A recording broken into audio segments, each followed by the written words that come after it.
My name is Dar Gai. I'm a writer, director, producer.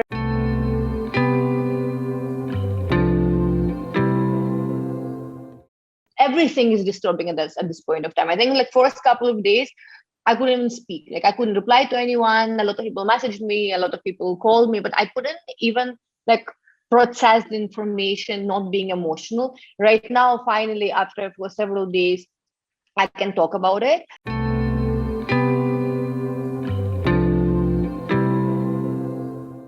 My grandmother, she refused to leave.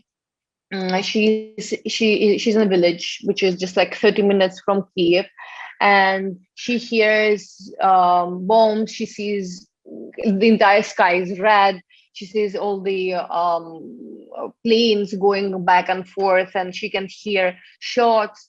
So I don't think that there is any more peaceful life left in Ukraine.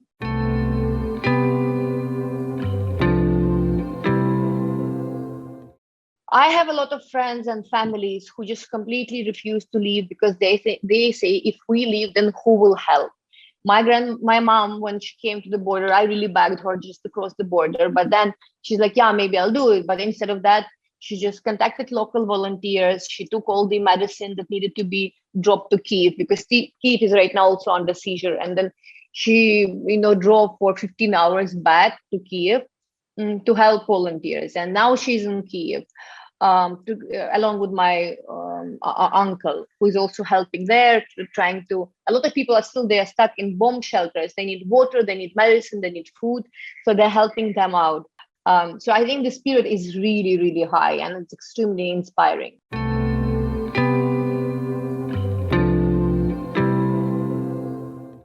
Yeah, I think the most important thing for us to understand is that it's actually not just Ukrainian war. It's everyone's war. Like we need to understand that all of us will have to learn something from it. And first thing is that it's a first open European war, which has so much of propaganda from the Russian side. And of course, everyone has their own interests. And we need to start learning how to filter that propaganda because we are losing slowly ability to analyze. We are looking for the information that supports us. We're looking for the information that acceptable for us instead of reading both of the sides, instead of understand what's happening. For example, I have family in Crimea. I have my grandmother and my father in Crimea. They are pro-Russians. They don't read anything. They don't watch anything apart of Russian news. So when I call them, and I'm like, guys, do you want to ask me what's happening? And whether my family is safe? It's like, and they said, but what's happening? Nothing is happening. I'm like, what do you mean? There is a war. Like Russia, the country that has occupied the part where you are staying, that you accepted, started the war with Ukraine. It's like, oh no, it's just operation. I'm like, no, it's a war. And they are bombarding the cities. Like, oh no, they don't bombard anything. They just bombard the strategical like army bases. I'm like, guys, right now I just spoke to my mom and she just saw the house being bombarded. She's like, oh no, all this is just VFX.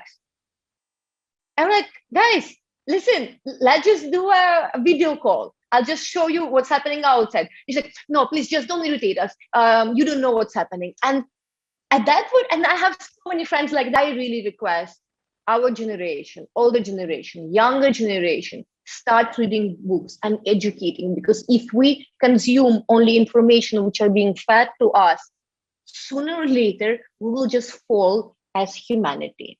So we need to spread the word. We need to talk to our friends, and we need to demand from NATO, from UN, so that the sky over Ukraine will be closed.